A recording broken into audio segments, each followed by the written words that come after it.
yang diberikan kepada guru kami. Pada kesempatan ini kami akan memaparkan hasil diskusi guru kami kepada pemateri waktu dan kesempatan tertutup. Kalimat efektif. Pengertian kalimat efektif. Kalimat efektif ialah kalimat yang memiliki kemampuan untuk menimbulkan kembali gagasan-gagasan pada pikiran pendengar atau pembaca, seperti apa yang ada dalam pikiran pembaca atau penulis. Kalimat sangat mengutamakan keefektifan informasi sehingga kejelasan kalimat itu dapat terjamin. Sebuah kalimat efektif mempunyai ciri khas, yaitu kesepadanan struktur, keparalelan bentuk, ketegasan makna, kehematan kata, kecermatan penalaran, kepaduan gagasan, dan kelogisan berbahasa. Kesepadanan struktur yang dimaksud dengan kesepadanan ialah keseimbangan antara pikiran, gagasan, dan struktur bahasa yang dipakai.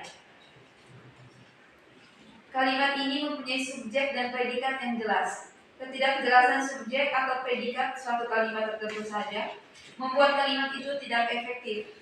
Ketidakkejelasan subjek di dalam suatu kalimat terjadi apabila subjek kalimat tersebut terdapat kata depan di, dalam, bagi, untuk.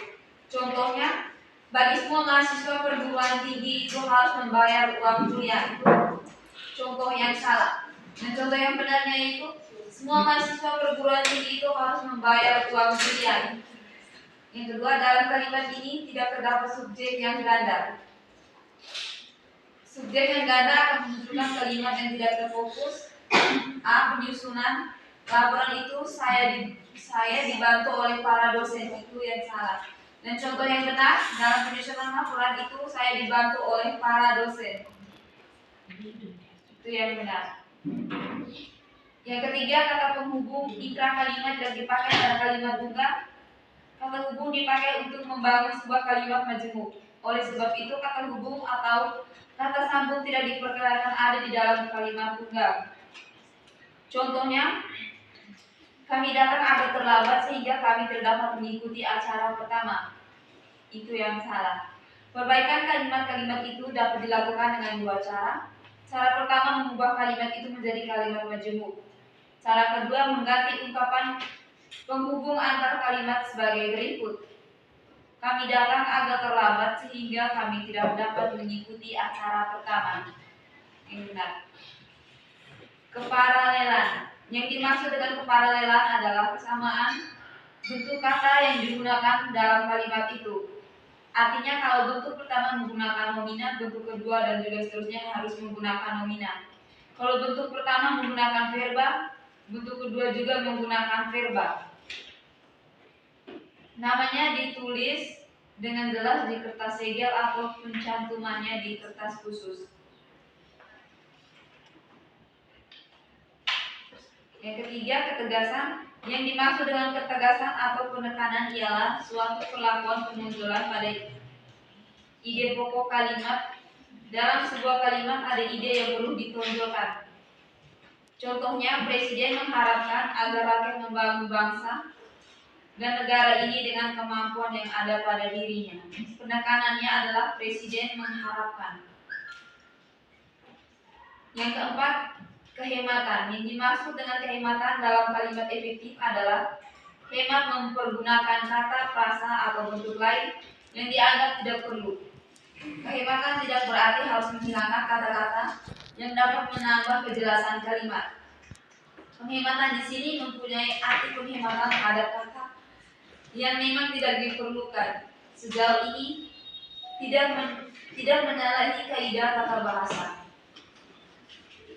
Adapun beberapa kriteria yang harus diperhatikan. Yang pertama, penghematan dapat dilakukan dengan cara menghilangkan pengulangan subjek. Yang kedua, penghematan dapat dilakukan dengan cara menghindari pemakaian subordinat pada hiponimi kata. Yang ketiga, penghematan dapat dilakukan dengan cara menghindar kesinoniman dalam suatu kalimat. Yang keempat, penghematan dapat dilakukan dengan cara tidak menjamakan kata-kata berbentuk jamak. Yang kelima, kecermatan. Yang dimaksud dengan cermat adalah bahwa kalimat itu tidak menimbulkan tafsiran ganda dan tepat dalam pilihan kata. Yang keenam, kepaduan. Yang dimaksud dengan kepaduan ialah kepaduan persamaan dalam kalimat itu, sehingga informasi yang disampaikan tidak terpecah-pecah. Yang ketujuh, kelogisan. Yang dimaksud dengan kelogisan ialah bahwa ide kalimat itu dapat diterima oleh akal dan penulisannya sesuai dengan ejaan yang berlaku. Contoh kalimat yang salah nalar, yang pertama, waktu dan tempat kami persilakan. Yang kedua, untuk mempersingkat waktu kita teruskan acara ini. Kalimat yang bernalar, Bapak Menteri kami persilakan.